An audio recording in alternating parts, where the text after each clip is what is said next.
The gunshot tore through the stillness of the Arizona dusk, sending Gracie Winters racing across the scrubland toward her family's homestead, heart hammering against her ribs as blood soaked through her sleeve.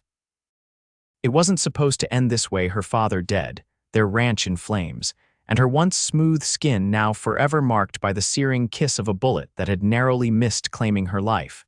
Arizona Territory, 1878. The land was as unforgiving as the men who sought to claim it. Gracie pressed her hand against the wound, wincing as pain shot up her arm.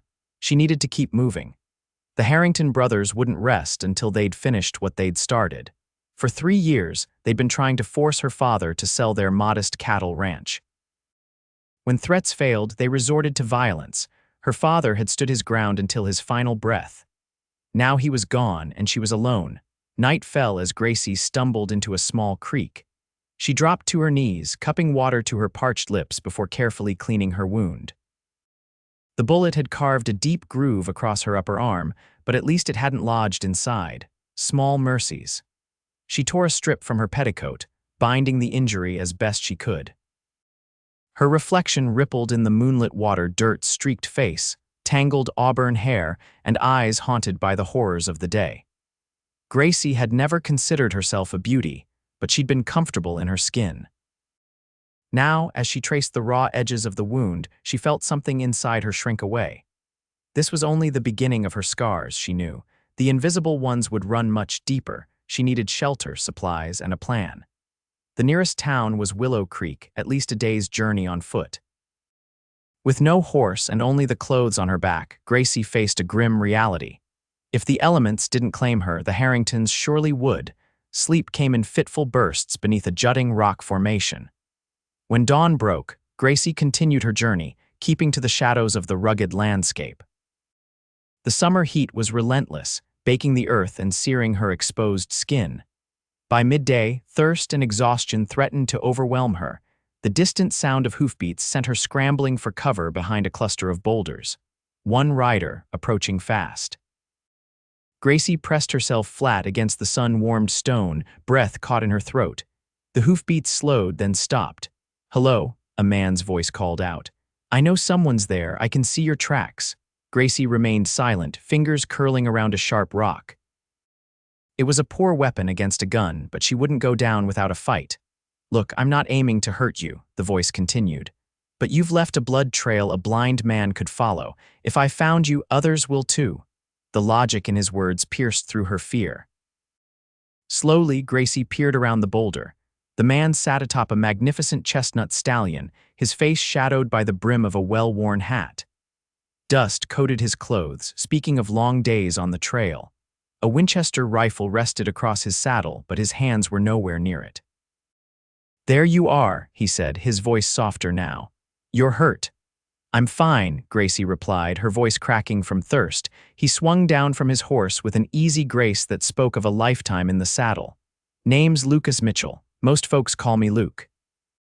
"I didn't ask," Gracie said, still clutching her makeshift weapon. A smile tugged at the corner of his mouth. "No, you didn't, but I reckon introductions might help you stop looking at me like I'm about to draw on you." He reached for his canteen. Water. The sight of the canteen broke her resolve. Gracie stepped forward, accepting it with trembling hands. The water was warm but clean, and she had to force herself to drink slowly. "Gracie Winters," she finally offered, handing back the canteen. Lucas nodded. "Where you headed, Miss Winters?" "Willow Creek. That's a fair piece on foot." His gaze drifted to her bandaged arm. "And you're in no shape for the journey." "I don't have much choice." Lucas studied her for a long moment.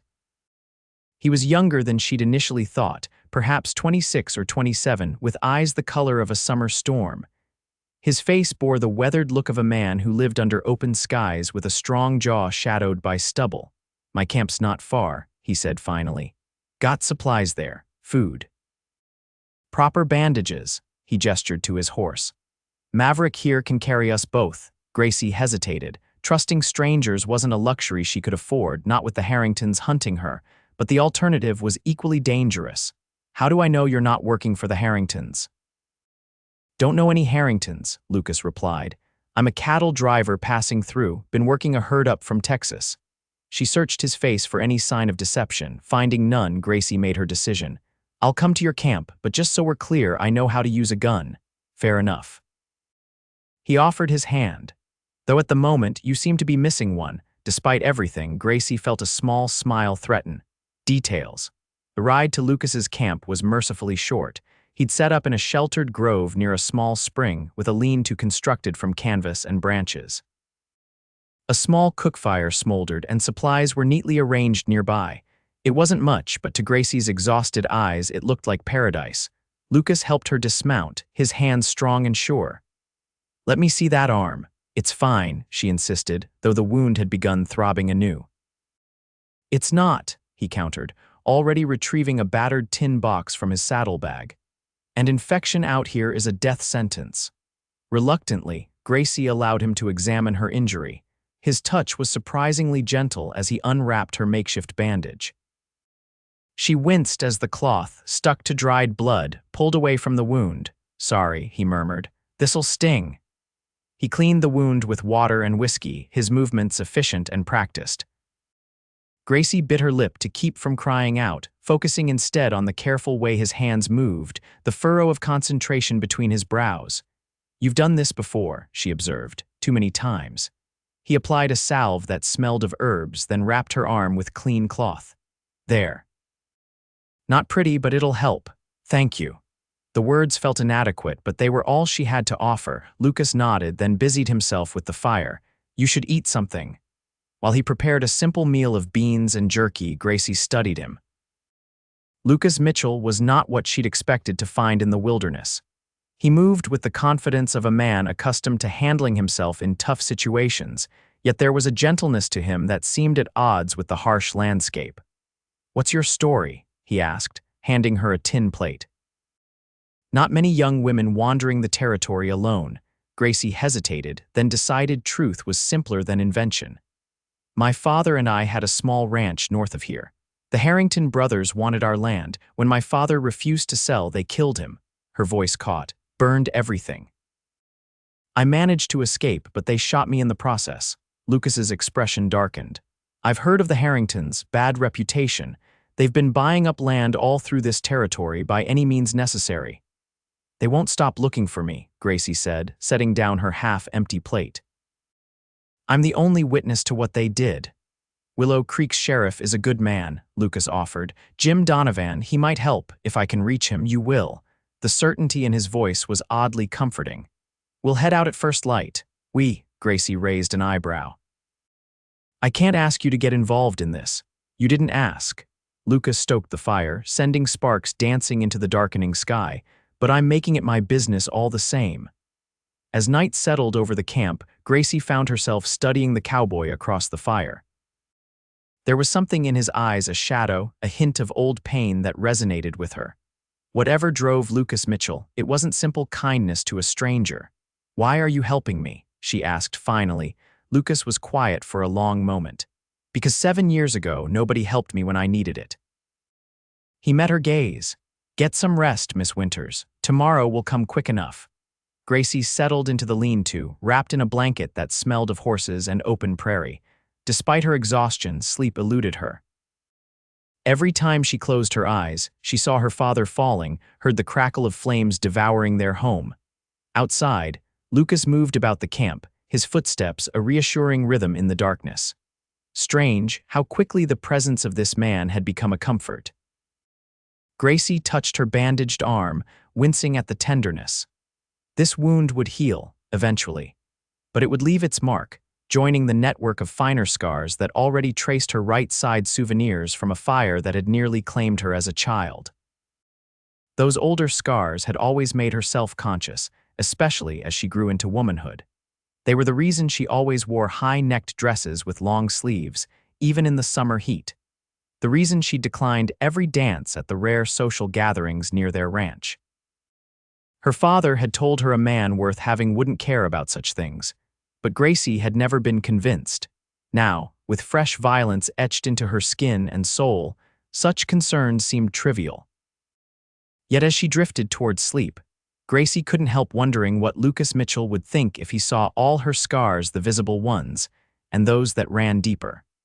Morning arrived with the harsh call of a desert jay. Gracie stirred, momentarily disoriented by her surroundings. The events of the previous day crashed back into her consciousness, bringing a wave of grief that threatened to overwhelm her. She allowed herself a moment of tears, silent and bitter, before wiping them away. There would be time for mourning later. Now she needed to survive. Outside, Lucas had breakfast waiting coffee and hardtack. Not much, but the coffee was strong and hot, a small luxury Gracie hadn't expected to enjoy again so soon. "How's the arm?" he asked, passing her a tin cup. "Better," she admitted. The pain had subsided to a dull throb, and the angry redness around the wound seemed diminished. "Your medicine worked. Old Apache remedy." He nodded toward a small leather pouch among his supplies. "Learned it from a medicine man who took pity on a foolish young cowboy with a knife wound." "You've had an interesting life, Mr. Mitchell." A shadow crossed his face. "Some parts more interesting than others." He drained his cup. "We should move out. It's a full day's ride to Willow Creek."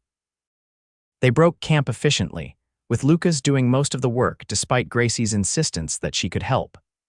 The morning sun was just cresting the eastern ridges when they mounted Maverick, Gracie sitting behind Lucas, her good arm wrapped awkwardly around his waist. The intimacy of their position wasn't lost on her. She could feel the solid strength of him, smell the leather and sunshine scent of his clothes. It had been years since she'd been this close to a man who wasn't her father, and despite their dire circumstances, Gracie felt an unexpected flutter in her chest. They rode steadily through the morning, keeping to the valleys where possible.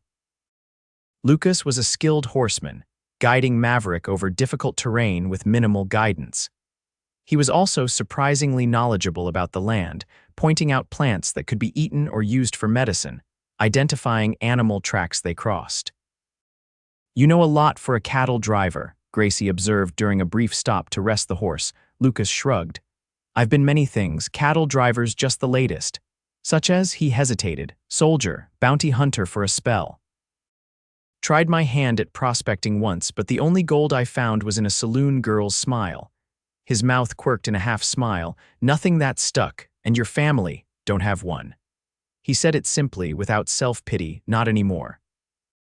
Gracie wanted to press further, but something in his tone suggested the topic was closed. She respected his privacy after all. She had her own secrets. They continued their journey, the landscape gradually changing as they neared Willow Creek.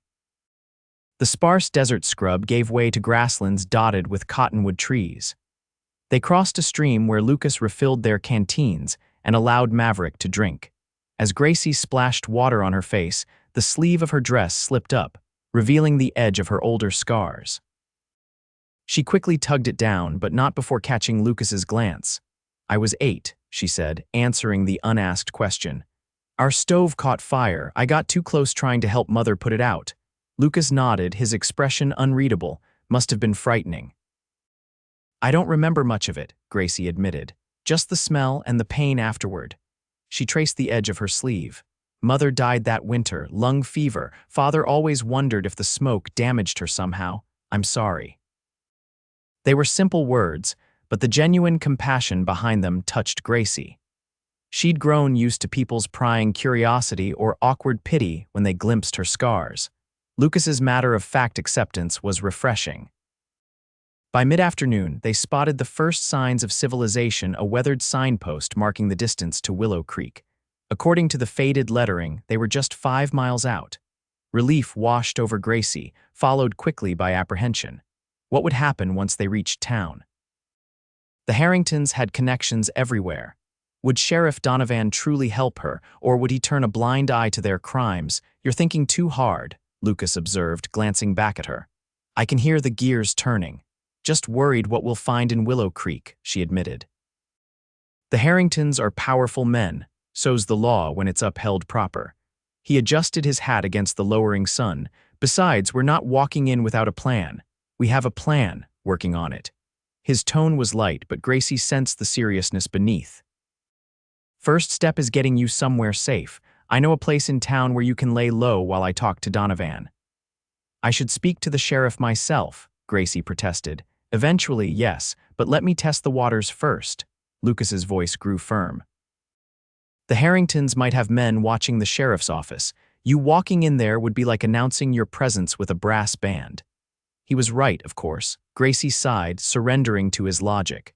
Fine, but I won't hide forever. Wouldn't expect you to.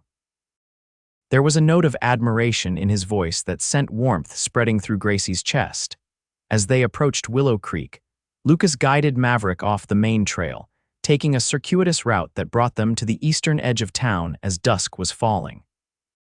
The settlement was larger than Gracie had anticipated a proper town, rather than the ramshackle collection of buildings she'd expected. Main Street featured a general store, saloon, hotel, and other businesses, their windows glowing with lamplight against the gathering darkness. Lucas reined in behind a livery stable. "Wait here," he murmured, dismounting and approaching the back door. He knocked in a peculiar pattern, 3 quick taps, a pause, then 2 more. After a moment, the door cracked open, revealing an elderly man with a shock of white hair. "Well, I'll be damned," the man exclaimed.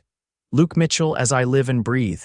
"Evening, Gus." Lucas clasped the man's hand. "Need a favor, must be Tuesday," Gus chuckled. "What kind of trouble you bringing me this time, the complicated kind?" Lucas gestured toward Gracie, still mounted on Maverick. "Need a place to keep my friend here, and Maverick could use a good rub-down and feed." Gus squinted at Gracie, then back at Lucas. "She don't look like your usual riding companions." "She's not," Lucas agreed. "She's a lady in distress." "Harrington boys after her." Lucas's eyebrows rose.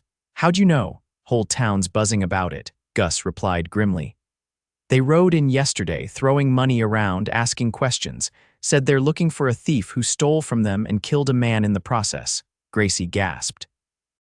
"That's a lie. They murdered my father." Gus nodded, unsurprised. "Figured it was something like that. Harringtons wouldn't be offering $50 for information if they were in the right." Lucas helped Gracie dismount. "Gus Thompson's an old friend," he explained.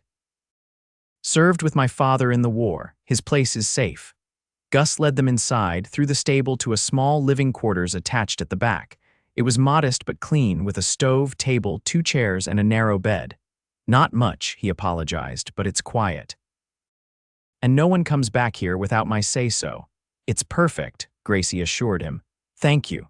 While Gus tended to Maverick, Lucas outlined his plan. "I'll head to the sheriff's office, feel out the situation. Gus will bring you some proper food and fresh clothes. You'll be careful." Gracie couldn't keep the worry from her voice. "Always am." He touched the brim of his hat. "Lock the door behind me. Don't open it for anyone but Gus or me."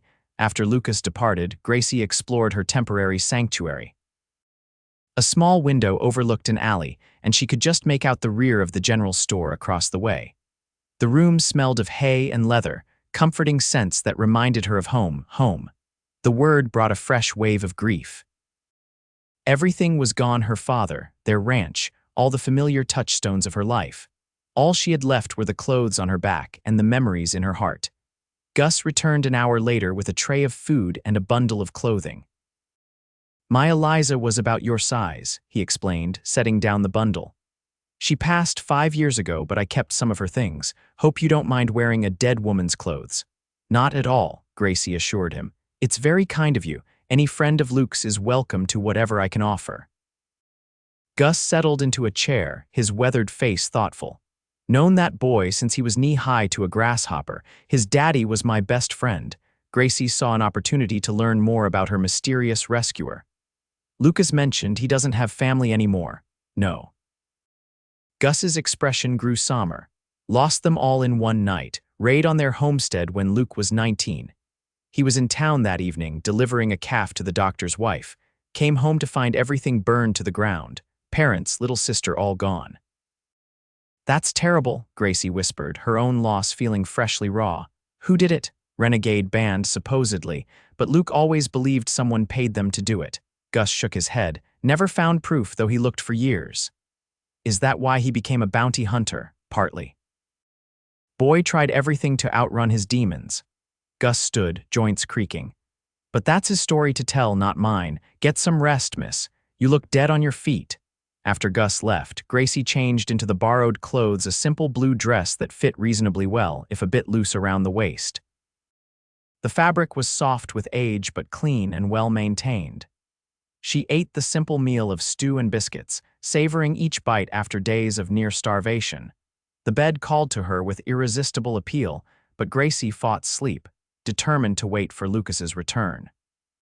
She needed to know what the sheriff had said, whether there was any hope of justice for her father. Despite her resolve, exhaustion eventually won. Gracie drifted into uneasy dreams, where flames licked at her heels and unseen pursuers called her name. She was running through an endless desert, her wounded arm leaving a trail of blood behind her when a hand touched her shoulder. Gracie jerked awake with a gasp, instinctively lashing out. "Easy," Lucas murmured, catching her flailing hand. "It's just me." Moonlight streamed through the small window, illuminating his face. He looked tired, with lines of tension around his eyes that hadn't been there earlier. He'd removed his hat and coat, and his hair was damp as if he'd recently washed. "What time is it?" Gracie asked, disoriented. "Past midnight." Lucas settled onto the chair beside the bed. "Sorry to wake you." "What did the sheriff say?" Lucas's expression tightened. "Donovan's a good man in a difficult position." "The Harringtons have been spreading their version of events, claiming you stole from them and killed one of their hands when he caught you." "That's absurd." "Of course it is. But they've got money and influence." He ran a hand through his hair. "Donovan knows they're lying. He's had run-ins with them before, but he needs evidence to act against them." "The evidence burned with our ranch," Gracie said bitterly. "Not all of it." Lucas leaned forward. "Your testimony matters. And there might be other witnesses, neighbors who saw something, hired hands who have deserted the Harringtons." Hope flickered in Gracie's chest. "What do we do?" Donovan's sending telegrams, asking questions. "In the meantime, you stay hidden." His gaze softened. "How's your arm?" "Better," Gracie admitted. "Your medicine worked wonders. May I?" He gestured toward her bandaged arm. Gracie hesitated, then extended her arm. Lucas unwrapped the bandage carefully, his fingers gentle against her skin. The wound looked better, still angry, but the edges were starting to heal. "Good," he murmured, applying fresh salve. "No infection." As he rewrapped the bandage, his fingers brushed against the edge of her older scars. Gracie tensed, waiting for him to recoil or pretend not to notice. Instead, Lucas paused, his gaze meeting hers with a question in it. She nodded slightly, granting permission she hadn't known he was seeking. Gently, Lucas pushed up her sleeve, revealing the network of scars that traced from her wrist up past her elbow-pink, puckered skin that had never fully healed. "I usually keep them covered," Gracie said, her voice barely audible. "People stare, or worse, they pity me." Lucas studied her scars for a long moment. Then, without a word, he unbuttoned his right cuff and rolled up his own sleeve. A jagged scar ran from his wrist to his elbow, disappearing beneath the fabric. "A patchy arrow," he explained. "I was 21 and stupid." He turned his arm, revealing another scar on his forearm, a perfect circle, puckered and discolored. "Bullet 3 years ago. Bounty jumped me outside Santa Fe." Lucas met her gaze steadily. "I've got a few more. Each one tells a story, some heroic, most just dumb luck or bad decisions." His voice softened. "All of them part of who I am now." Gracie stared at him, something shifting inside her. All these years, she'd hidden her scars, ashamed of their imperfection. Yet Lucas wore his openly, without embarrassment or apology. "I tried to hide mine," she admitted. "I was afraid people would only see the scars, not me." "Some will," Lucas acknowledged. "Those aren't the people worth knowing." He finished bandaging her arm, his touch lingering for a moment longer than necessary. The air between them seemed to thicken, charged with something Gracie couldn't quite name. Lucas cleared his throat, breaking the spell. "You should rest," he said, rising from the chair. "I'll keep watch." "Where will you sleep?" "Chair's fine. I've slept in worse places." Gracie wanted to protest, to offer to share the small bed, but propriety stopped her. Instead, she said, "Thank you, Lucas, for everything." His smile in the moonlight did strange things to her heartbeat. "Get some sleep, Gracie Winters. Tomorrow's another day." As she drifted back to sleep, Gracie realized it was the first time he'd called her by her first name. Somehow, in the space of 2 days, this stranger had become someone whose opinion mattered to her. Someone whose steady presence made her feel safer than she had in years. The next morning dawned clear and bright. Gracie woke to find Lucas gone, a note in his place. Gone to meet Donovan, stay put. Gus will bring breakfast. True to Lucas's word, Gus appeared an hour later with coffee, eggs, and biscuits. Luke said to tell you he'll be back midday, the old man informed her. Sheriff's got some news. The morning crawled by with excruciating slowness. Gracie paced the small room, peering occasionally through the window at the slice of town visible from her vantage point. Willow Creek was coming to life, with shopkeepers sweeping boardwalks and wagons rumbling down the main street. Just before noon, she spotted 3 men on horseback riding slowly past the livery. The man in the lead was tall and broad-shouldered, with a shock of blonde hair visible beneath his hat. Even from a distance, Gracie recognized him, Victor Harrington, the elder of the brothers. She shrank back from the window, heart racing. The sound of the back door opening sent her scrambling for a weapon. She seized a heavy iron skillet, raising it defensively as the door swung open. Lucas stepped inside, eyebrows rising at her improvised weapon. Planning on cooking something. Relief flooded through her. I saw Victor Harrington ride past. I thought, I know, that's why I came back early. Lucas closed the door, locking it behind him. They're making a show of searching for you. Donovan's keeping an eye on them. What did the sheriff say? He's found a witness. Lucas's expression brightened. One of the Harrington hands got drunk in the saloon last night, started talking too much, said he was tired of the brothers' bloody business. Donovan's got him locked up for his own protection.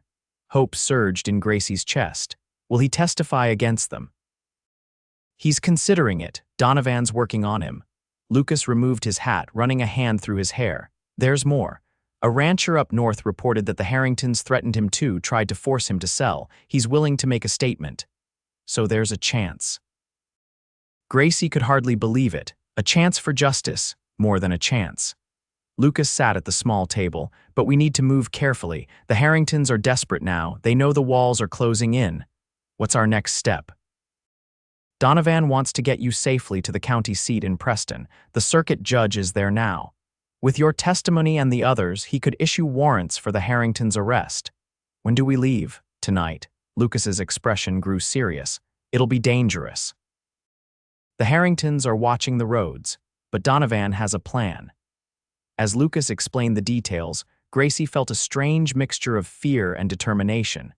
This was her chance to see justice done for her father, to ensure the Harringtons paid for their crimes. Yet the prospect of confronting them, of reliving that terrible day, sent ice through her veins. You don't have to do this, Lucas said quietly, reading her expression. Donovan could arrange passage to California. You could start fresh. And let them get away with murder. Gracie shook her head. I couldn't live with myself. Pride flickered in Lucas's eyes. I figured you'd say that. Would you have run? She challenged. No. His answer came without hesitation. But I've made peace with my ghosts, or at least learned to live alongside them. There was something in his tone that made Gracie wonder if he truly believed his own words. Before she could question him further, a sharp knock came at the door, 3 quick taps, a pause, then 2 more. Lucas's signal. Lucas opened the door to admit Sheriff Donovan, a tall, lean man with iron gray hair and watchful eyes. He nodded to Gracie. Miss Winters, good to finally meet you, though I wish it were under better circumstances. Sheriff, Gracie straightened her shoulders. Thank you for believing me. Truth has a certain ring to it, Donovan replied, and I've been waiting for a chance to bring down the Harringtons for years. His expression darkened. They've hurt too many good people. He turned to Lucas. There's been a complication. Victor's brought in more men, at least 6 that I've counted. They're searching buildings on the north side of town. Lucas cursed under his breath. They must have an informant, or they're just desperate, Donovan countered. Either way, we need to move you both out of town sooner than planned. He produced a folded paper from his vest. I've written out your statement based on what Lucas told me. Write it, make any corrections, then sign it. Gracie scanned the document, which accurately detailed the attack on their ranch and her father's murder. With a steady hand, she signed her name at the bottom. Good, Donovan said, tucking the paper away. Now, here's the new plan. There's a wagon leaving town in 1 hour. Widow Pearson taking supplies to her son's place near Preston. You'll go with her, hidden among the cargo. What about the Harringtons? Lucas asked. I'll keep them occupied, Donovan said grimly. plan to arrest the drunk hand publicly should create enough of a distraction. The plan was hastily assembled but solid. Gus would bring Maverick around to the alley behind the general store, where Widow Pearson's wagon would be loading. Lucas and Gracie would slip aboard, concealed beneath a false bottom Donovan's deputy was constructing. Once out of town, they'd ride to Preston separately, approaching the judge from different directions to minimize the chance of being followed. As Donovan departed to set things in motion, Gracie felt the weight of what was to come. "What if something goes wrong?" she asked softly. Lucas took her hand, his calloused fingers warm against hers. "Then we adapt. That's how survival works out here." His eyes held hers. "But we'll make it, Gracie, and the Harringtons will pay for what they did." There was something in his voice, a certainty, a promise that steadied her racing heart. In the short time she'd known Lucas Mitchell, he'd become her anchor in a world turned upside down. "Why are you doing all this?" she asked, the question that had been nagging at her for days. "You could have just brought me to town and gone on your way." Lucas was quiet for a long moment. "When my family was killed, I was alone. No one stepped forward to help, to fight for justice." His eyes darkened with old pain. "I don't want that for you." "Is that the only reason?" His gaze softened as it met hers. "No," he admitted quietly, "that's not the only reason." The air between them thickened again, charged with unspoken possibilities. Lucas stepped closer, his hand lifting to gently brush a strand of hair from her face. Gracie's breath caught in her throat as his fingers traced the curve of her cheek, coming to rest beneath her chin. "Gracie," he murmured, her name a question and an answer all at once. The moment stretched, taut with anticipation. Then a sharp knock at the door shattered it. "Time to go," Gus called. Wagons ready, reality crashed back in. Lucas stepped away, the spell broken. "We should move," he said, his voice rougher than before. Gracie nodded, trying to ignore the disappointment churning in her stomach. There would be time later if they survived the day. The journey to the wagon was tense but uneventful. Widow Pearson, a stout woman with kind eyes and a no-nonsense manner, greeted them with a nod. "Get in quick," she instructed. Deputies made a space under those grain sacks. The hiding place was cramped and stuffy, barely large enough for both of them to lie side by side. Lucas positioned himself closest to the edge, where a small gap in the planking allowed them to see out. "Ready," he whispered. Gracie nodded, trying to control her breathing in the confined space. Lucas's body was pressed against hers, solid and reassuring in the darkness. The wagon lurched into motion. Through their narrow viewing port, they watched the buildings of Willow Creek sliding past. As they approached the northern edge of town, shouting erupted somewhere ahead. "That'll be Donovan making his arrest," Lucas murmured. Sure enough, a crowd had gathered outside the sheriff's office. Donovan stood on the steps, a manacled prisoner beside him. Even from a distance, Gracie could make out Victor Harrington's imposing figure, gesturing angrily at the sheriff. The wagon slowed as it approached the commotion, and Gracie's heart nearly stopped when Victor turned in their direction. For one terrifying moment, she was certain he'd spotted them.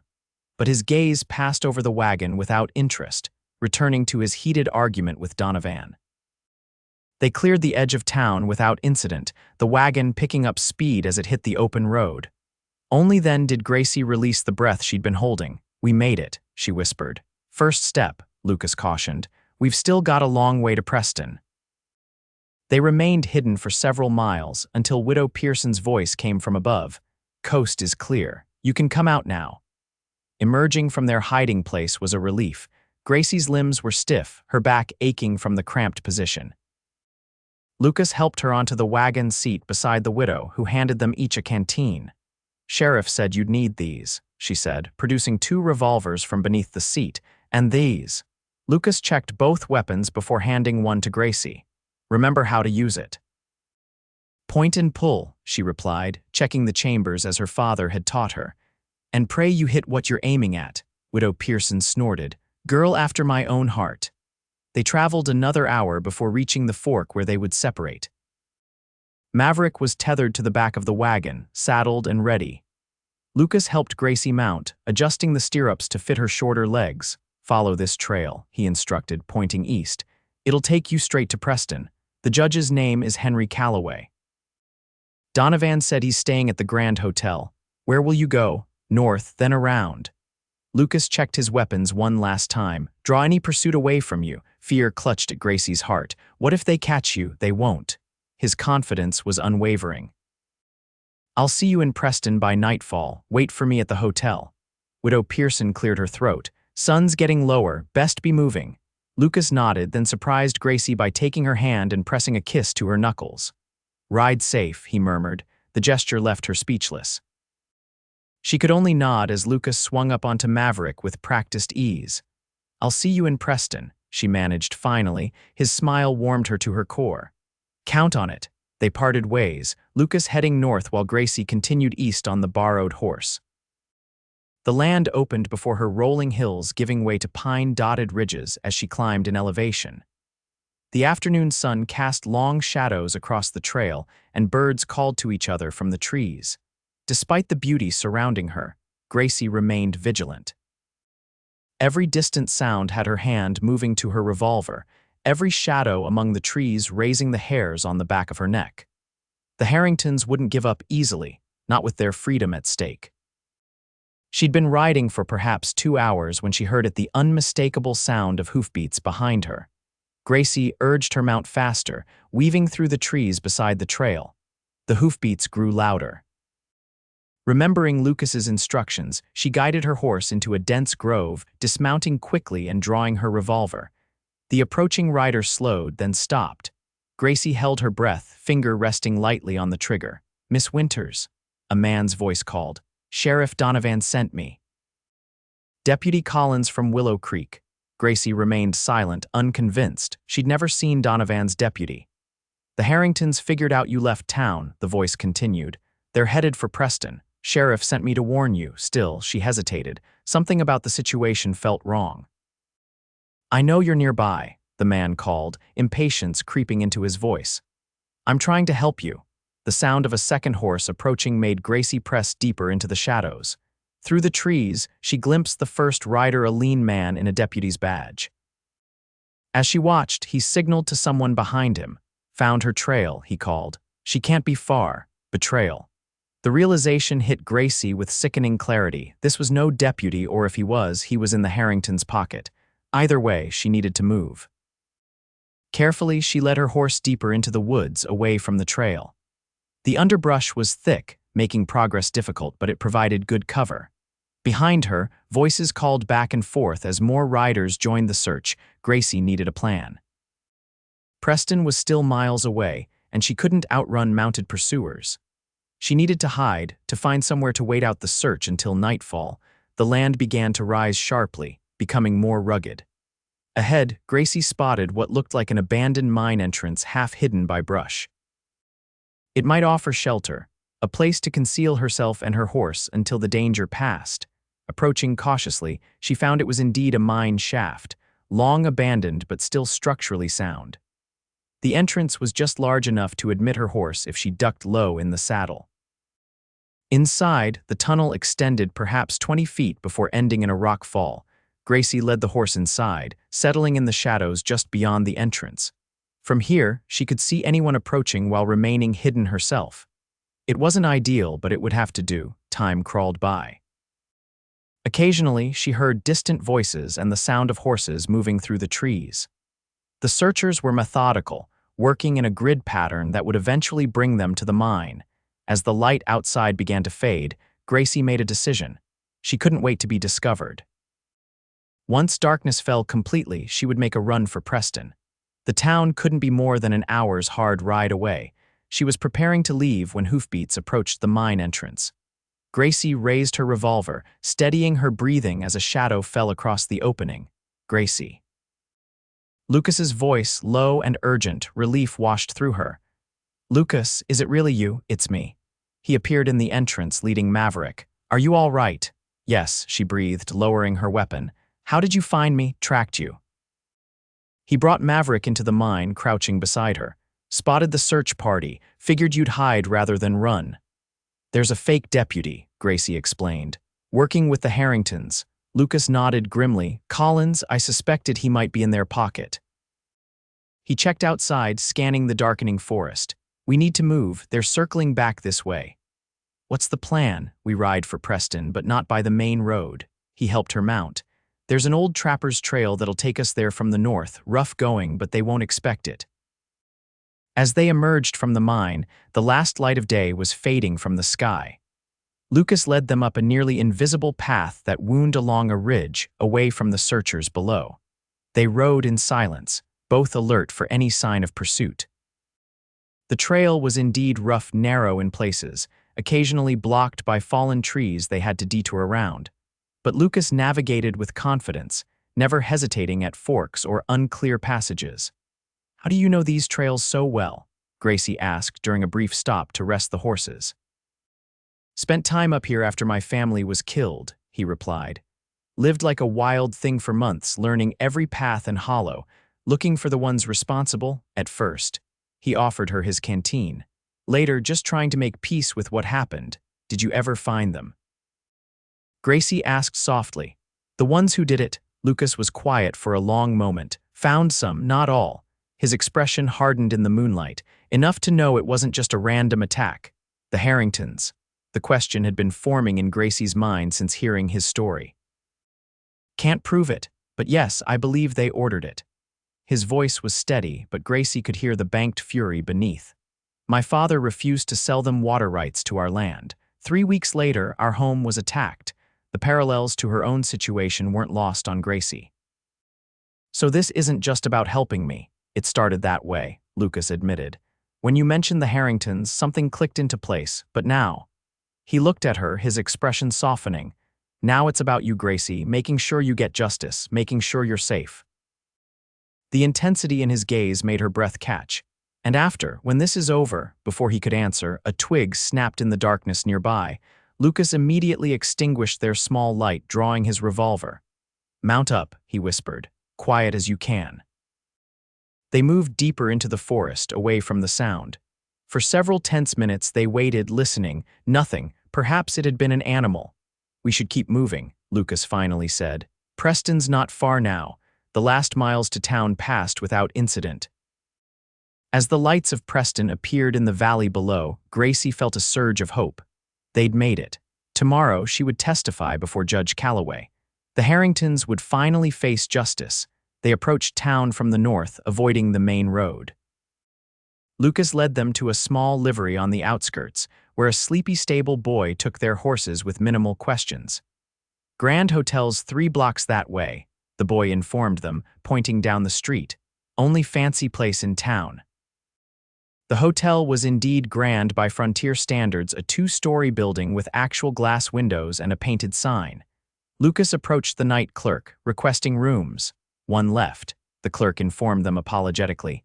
"Town's busy with the circuit court in session." Lucas glanced at Gracie. "I can find somewhere else." "No," she said quickly. "We've come too far to separate now." The propriety that would normally have made her balk at sharing a room seemed trivial compared to the danger they still faced. The room was modest but clean, with a large bed, washstand, and chair by the window. Lucas immediately checked the window and door locks, drawing the curtains tightly closed. "You should rest," he told Gracie. "Tomorrow will be difficult." "What about you? I'll take the chair." He settled into it, positioning himself with a clear view of both window and door. "I'm used to sleeping upright." Gracie washed quickly at the basin, grateful for the simple luxury of clean water and soap.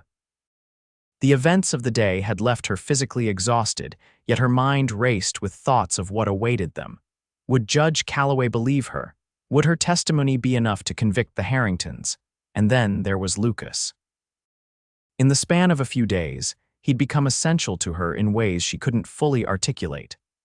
The thought of parting ways after tomorrow's hearing left an unexpected ache in her chest. As she settled onto the bed, Gracie found herself studying him in the dim lamplight. Lucas sat alert in the chair, his revolver resting on his thigh, eyes fixed on the door. The posture of a man who'd learned the hard way never to let down his guard. "You should sleep too," she said softly. His gaze shifted to her, his expression softening. "I will later, Lucas." Gracie hesitated, gathering her courage. "When this is over, what will you do?" He considered the question, his eyes never leaving hers. "Haven't thought that far ahead." Yes, you have, she challenged gently. You're a man who plans. A small smile touched his lips. Fair enough. He was quiet for a moment. I've been saving to buy land, small spread somewhere quiet, cattle, horses, place to put down roots. Alone, the question hung between them, weighted with meaning. Lucas's gaze intensified, searching her face. That depends, he said finally. On what? On whether a certain strong-willed woman might consider starting fresh alongside a scarred cowboy with a complicated past. Gracie's heart stuttered in her chest. She might, she whispered, if he asked properly. Lucas rose from the chair, crossing to sit beside her on the bed. Gently, he took her hand in his thumb tracing circles on her palm. Gracie Winters, he said, his voice low and earnest, I know we've only known each other a handful of days, but in that time you've shown more courage and determination than most people manage in a lifetime. His fingers intertwined with hers. I'm not a perfect man. I've got my share of ghosts and regrets, but if you'd consider building a future with me once this is over, I'd count myself the luckiest man in the territory. Tears pricked at Gracie's eyes. You don't even know me, she protested weakly. I know enough, Lucas countered. I know you're loyal and brave. I know you love fiercely. I know your heart is true. His free hand rose to cup her cheek. The rest we can learn together if you want to. Gracie leaned into his touch, her heart full to bursting. I want to, she whispered. Lucas's smile was radiant in the dim light. Slowly, giving her every chance to pull away, he leaned forward until his lips met hers in a gentle kiss. Gracie melted into him, her hands sliding up to his shoulders as the kiss deepened, becoming something more urgent, more promising. When they finally parted, both breathless, Lucas rested his forehead against hers. We should sleep, he murmured reluctantly. Tomorrow's an important day. Gracie nodded, though sleep seemed impossibly distant with her pulse racing and her lips tingling from his kiss. Stay with me, she asked, gesturing to the bed. Just to sleep, she added quickly. Lucas hesitated only a moment before nodding. He removed his boots and gun belt, stretching out beside her on the bed. Gracie curled against his side, her head resting on his shoulder as his arm wrapped around her. The solid warmth of him, the steady rhythm of his heartbeat beneath her ear was the most profound comfort she'd ever known. Thank you, she whispered into the darkness, his arm tightened around her. For what? For finding me, for helping me, for seeing past my scars. Lucas pressed a kiss to her hair.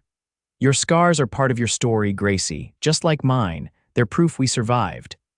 As sleep finally claimed her, Gracie's last conscious thought was that for the first time since her father's death, she wasn't alone. Whatever tomorrow brought, she would face it with Lucas at her side. Morning arrived with golden light filtering through the curtains. Gracie woke slowly, momentarily disoriented by the unfamiliar surroundings and the warm weight of Lucas's arm draped across her waist. The events of the previous day rushed back, along with the reality of what awaited them. Lucas was already awake, watching her with a tenderness that made her heart skip. Morning, he murmured, morning. Gracie smiled, marveling at how natural it felt to wake beside him. What time is it? Just after 7. He tucked a strand of hair behind her ear, his fingers lingering against her cheek. Judge Calloway holds court at 9. Reality intruded on their peaceful moment. Today she would face the men who murdered her father, who tried to kill her. The thought sent ice through her veins. What if they're there? She asked, her voice small. The Harringtons. They will be, Lucas said honestly. Men like that don't run. They'll try to brazen it out. His expression hardened. But Donovan's witness statements should already be with the judge. And I'll be right beside you. Gracie nodded, drawing strength from his certainty. They rose and prepared for the day, sharing a simple breakfast brought by room service. Lucas insisted Gracie wear his coat despite the warm, whether the loose garment would conceal the revolver she carried, until they reached the courthouse. The streets of Preston were already busy when they emerged from the hotel. Lucas kept Gracie close as they made their way toward the imposing stone building that housed the circuit court. His eyes constantly scanned the crowd, alert for any sign of threat. As they approached the courthouse steps, Gracie spotted them, Victor and Maxwell Harrington, standing with a well-dressed man who was clearly their lawyer. Victor's cold gaze swept the street, and Gracie instinctively pressed closer to Lucas. Steady, Lucas murmured. They can't touch you now. Inside, the courtroom was already filling with spectators. News of the case against the powerful Harrington brothers had drawn a crowd. Lucas guided Gracie to a bench near the front, positioning himself between her and the aisle. Sheriff Donovan arrived moments later, nodding grimly to them as he took his place. "Judge has the statements," he informed them quietly, "including from my witness. Harrington's tried to get to him yesterday, but he's secure." Relief washed through Gracie. "Thank you, Sheriff." "Don't thank me yet," Donovan replied. "Judge Calloway's fair, but the Harringtons have deep pockets. This won't be easy." A door opened at the front of the courtroom and a hush fell over the assembly. Judge Henry Calloway entered, a tall, austere man with piercing eyes and a bearing that commanded respect. As he took his seat at the bench, Gracie felt the weight of what was to come pressing down on her.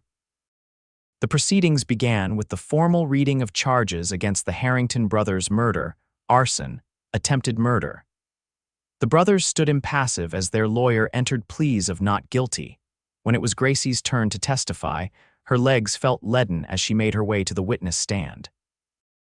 The oath was administered, and she found herself facing the crowded courtroom, the Harringtons' cold stares burning into her. The county prosecutor, a sharp-eyed man named Abernathy, guided her gently through her testimony. Gracie recounted the events of that terrible day: her father's refusal to sell their land, the Harringtons' threats, the attack that left him dead and their ranch in flames. She described her escape, the bullet that grazed her arm, her days of hiding before Lucas found her. Throughout her testimony, she kept her gaze steady, her voice clear despite the trembling of her hands. When she described her father's final moments, tears threatened, but Gracie refused to let them fall. She wouldn't give the Harringtons the satisfaction. The defense attorney's cross-examination was brutal. He questioned her character, suggested she was inventing the story to cover her own crimes, implied she had personal reasons to damage the Harringtons' reputation. When he demanded she show the court her bullet wound as proof, Gracie hesitated only briefly before rolling up her sleeve. The sight of her arm, the healing bullet graze alongside her older burned scars, caused a murmur to ripple through the courtroom. The defense attorney faltered momentarily, clearly not expecting the extent of her scarring. "Those other scars," he said, recovering quickly. "How did you come by them?" "Objection," Abernathy interrupted. "Irrelevant to these proceedings." "Goes to the witness's credibility," the defense countered. "If she's prone to accidents, I'll allow it," Judge Calloway ruled, his keen gaze on Gracie. "The witness will answer." Gracie straightened her shoulders. "A fire when I was 8 years old," she said clearly. "Our stove caught fire. I was burned trying to help my mother extinguish it." "So you have a history with fires," the defense attorney pounced. "Perhaps this latest incident was similarly your fault. Another accident you're trying to blame on my clients." Anger flared in Gracie's chest. "The only accident was the Harringtons thinking they could get away with murder," she replied, her voice steady despite her racing heart. "My father is dead because he refused to be bullied into selling our land. That's the truth, plain and simple." A murmur of approval rippled through the spectators. Judge Calloway rapped his gavel for order, but Gracie caught the glint of something like approval in his eyes. The defense had no further questions. As Gracie left the witness stand, her gaze met Lucas's. The pride and support in his expression gave her strength to walk past the Harringtons with her head high. Sheriff Donovan testified next, presenting the evidence he'd gathered: statements from neighboring ranchers about the Harringtons' tactics, testimony from the former hand who'd overheard the brothers planning the attack, records of similar incidents across the territory. The most damning evidence came from an unexpected source. When Lucas took the stand, he revealed information he'd gathered during his years as a bounty hunter, a pattern of violence and intimidation that stretched back a decade, including suspicious circumstances surrounding the deaths of his own family. "I can't prove the Harringtons were behind the attack on my family's homestead," Lucas testified, his gaze unwavering. "But I can prove they've used similar tactics before and since. The pattern is clear for anyone willing to see it." The defense tried to discredit him, portraying Lucas as a vengeful man with a personal grudge. But Lucas remained calm and factual, his testimony all the more powerful for its restraint. By the time the final arguments were made, the atmosphere in the courtroom had shifted. Judge Calloway called a recess to consider his ruling, and the spectators filed out to await his decision. Lucas found Gracie outside, drawing her away from the crowd to a quiet corner of the courthouse grounds. "You were magnificent," he told her, his eyes warm with admiration. "I was terrified," she admitted. "Courage isn't about not feeling fear," Lucas said, taking her hands in his. "It's about facing it head-on." They waited together as the minutes stretched into an hour, then two. Finally, a court officer appeared, announcing the judge's return. The crowd filed back inside, tension thick in the air. Judge Calloway's expression was grave as he took his seat. "Having considered all testimony and evidence in this matter," he began, his voice resonating through the hushed courtroom, "I find sufficient cause to bind over the defendants Victor and Maxwell Harrington for trial on all charges." A collective gasp rose from the spectators. The Harringtons' lawyer immediately began to protest, but Calloway silenced him with a raised hand. "Furthermore," the judge continued, "given the serious nature of these charges and the evidence of prior intimidation, I am denying bail. The defendants will be remanded to custody to await trial." Pandemonium erupted. Victor Harrington lunged to his feet, shouting obscenities as deputies moved to restrain him. Maxwell sat in stunned silence, the color draining from his face as the reality of their situation sank in. Gracie watched in disbelief as the brothers were led away in handcuffs. It didn't seem possible that it was over, that the men who had terrorized her, who had taken her father's life, were finally facing justice. "It's not completely over," Lucas cautioned as they left the courthouse. "There's still the trial, but Calloway's decision sends a strong message." The days of the Harringtons operating above the law are finished. Sheriff Donovan joined them on the courthouse steps. "You two should stay in Preston until the trial," he advised. "Safer that way. The Harringtons still have friends who might take exception to today's ruling." "How long until the trial?" Gracie asked. "Month, maybe two," Donovan replied.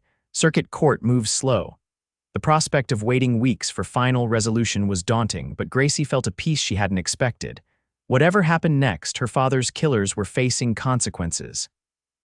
She had done what she came to do. As Donovan departed, Lucas turned to her, his expression serious.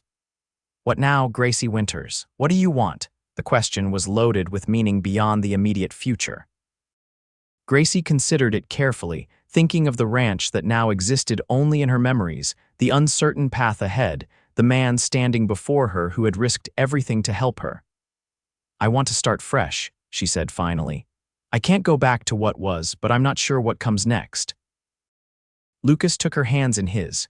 "Remember what I told you last night, about buying land, building something new?" "I remember. That offer stands." His eyes held hers, earnest and hopeful. "We could do it together, build something that's ours."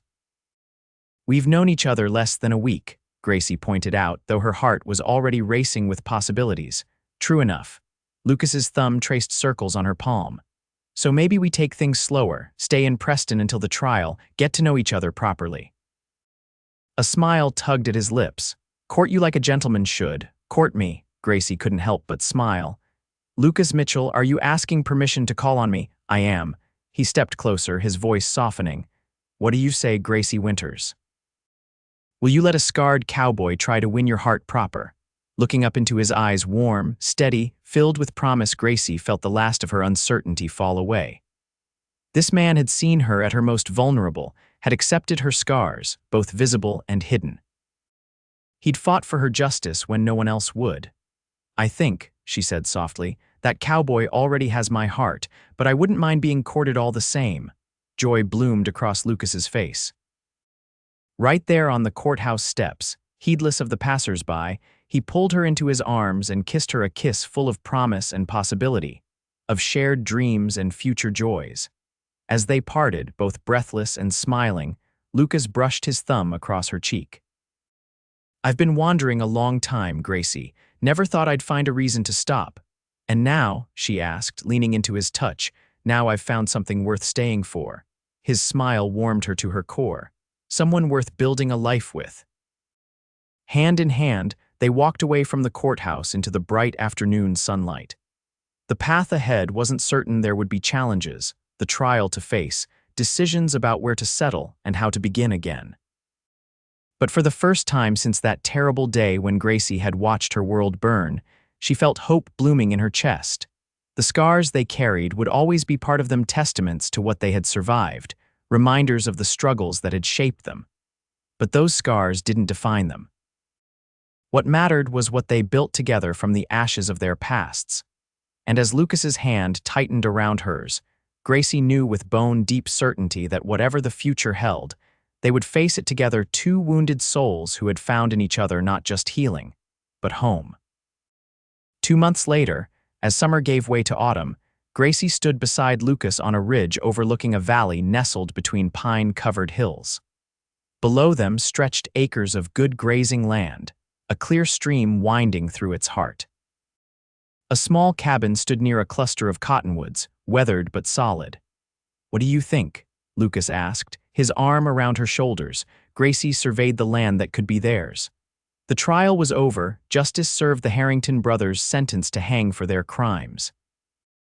The compensation awarded to Gracie for her father's death and the destruction of their ranch had been substantial. Combined with Lucas's savings, it was enough to purchase this place and start anew. "It's perfect," she said softly. Lucas turned to face her, taking both her hands in his. These past months of courtship had deepened what had begun in those desperate days on the run. They had learned each other's stories, shared hopes and fears, built a foundation of trust and understanding that grew stronger each day. "Gracie Winters," he said, his voice thick with emotion, "I've come to love you more than I thought possible. Would you do me the honor of becoming my wife, of building a life with me here, making this land our home?" Tears of joy sprang to Gracie's eyes. "Yes," she whispered. "Yes, Lucas Mitchell. I will." He slipped a simple gold band onto her finger, his mother's ring, salvaged from the ashes of his family home. Then he drew her into his arms, his kiss sealing their promise to each other. As they walked hand in hand down the hill toward what would become their home, Gracie thought about the journey that had brought them here. From the ashes of tragedy, they had found each other. Through darkness and danger, they had forged a bond that neither scars nor hardship could break. She thought of something Lucas had told her that night in the livery stable, when she had tried to hide her scars from him. "I've got a few myself." They carried their scars together now, visible reminders of what they had survived, what they had overcome. But more importantly, they carried each other's hearts, and the promise of a future built on love, understanding, and the courage to begin again. And that, Gracie knew as Lucas's arm tightened around her waist, was the greatest healing of all.